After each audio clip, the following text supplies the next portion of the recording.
I noticed it the moment his hand slipped out of mine. At first, I thought maybe Ethan was just stepping outside for some air, maybe heading to grab another drink or greet a friend. But the way he moved, shoulders tense, his jaw locked tight, his eyes refusing to meet mine, told me something was wrong. Before I could process it, he was gone. Just gone. Out the door, no explanation, no backward glance. I stood frozen in the middle of a crowded living room, laughter and music swirling around me, feeling like the floor had tilted beneath my feet. And that's when the fear set in.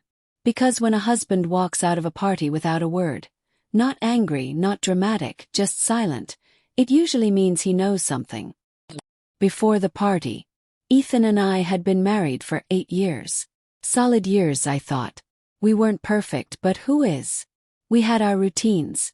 Coffee together in the mornings, shared playlists in the car, lazy Sunday breakfasts where we argued over crossword puzzles. I thought we were a team. But lately, something had shifted. Ethan had been quieter, more observant. Not cold exactly, but withdrawn in ways I couldn't explain. When our mutual friend Jenna invited us to her birthday party, I was relieved. Maybe a night out would pull us out of the strange fog between us. I spent extra time getting ready, choosing a dress I knew Ethan liked, one he once said made me look untouchably elegant. I wanted him to look at me like that again. Party. The house was alive with music, voices spilling across the deck, the smell of barbecue in the air. People we hadn't seen in months were hugging, catching up, laughing. For a while it worked. Ethan smiled. He loosened up, even joked with Jenna about her karaoke obsession. And then he disappeared into the kitchen. When he came back, his expression had changed. It was subtle, but I felt it instantly, like a chill across the room. He scanned the crowd, his gaze landing on me, then sliding past me to someone else. I followed his eyes, and my stomach dropped. The other man. He was there. Of course he was there. Daniel. The mistake.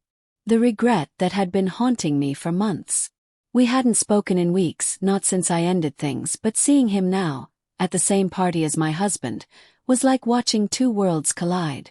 Daniel caught my eye and gave the smallest nod, as if acknowledging our shared secret. It was enough. Ethan had seen it. I knew it in the way his body stiffened, in the way his glass trembled slightly before he set it down. He didn't need words, didn't need an explanation. That's when he walked out. The silence after. I should have gone after him immediately.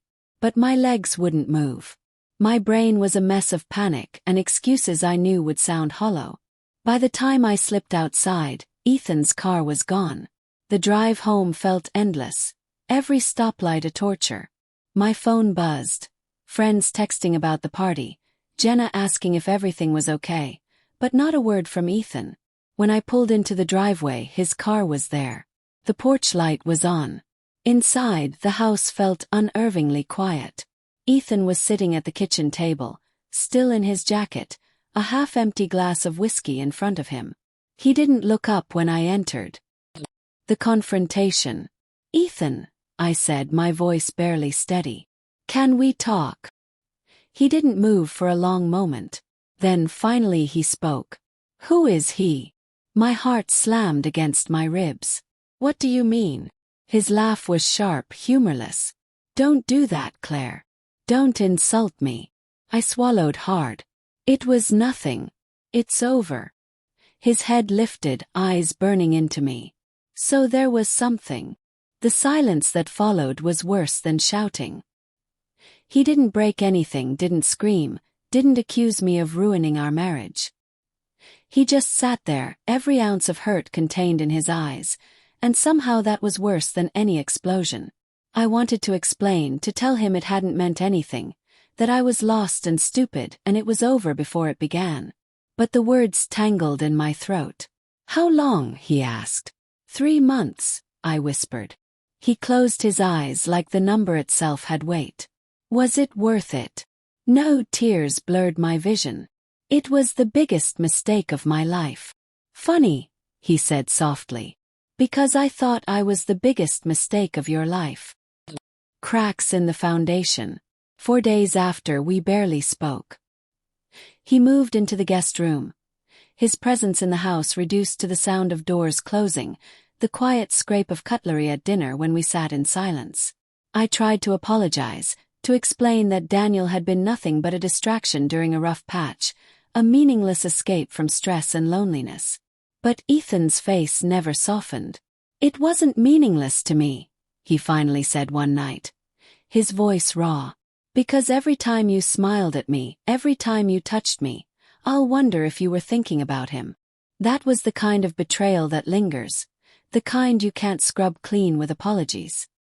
The breaking point. A week later, Ethan came home late. He stood in the doorway, his face pale, his eyes hollow. "I saw him today," he said. My stomach turned. "Daniel." He nodded. He didn't look guilty. Didn't even look nervous. Just smug. Like he'd taken something from me. I reached for him, but he stepped back. "Do you understand what that does to me, Claire? To know another man had pieces of you that were supposed to be mine alone." His voice cracked, and for the first time I saw tears in his eyes. That broke me. "I want to fix this," I whispered. "Tell me how." But his silence was the answer. The decision. The next morning, Ethan left a letter on the kitchen counter. It wasn't dramatic. No threats, no anger. Just a simple truth. "I love you, but I can't unsee what I saw. I can't unknow what I know. I've been walking through this house like a ghost, and I realize now.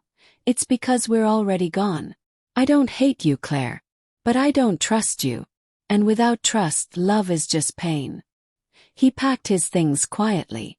No shouting. No slammed doors. Just the slow sound of zippers, the shuffle of bags, and the click of the front door closing. And just like that, he was gone. The aftermath. The party that was supposed to bring us closer had been the beginning of the end. I replayed it over and over. The way his hand slipped from mine, the look in his eyes, the moment everything shattered. I lost my husband not in a storm of rage, but in silence. And that silence was louder than anything I'd ever heard. Every night, I sat at the same kitchen table where he'd once confronted me, staring at the empty chair across from mine. The house still smelled like him, but it was just a scent, fading a little more each day. People say time heals. But some wounds don't close. They just scar, leaving you to trace the outline of what you destroyed. I had thought betrayal was a momentary lapse, a mistake I could bury. But Ethan taught me something in the quiet way he left. Betrayal isn't about what you did. It's about what you broke. And some breaks can never be mended.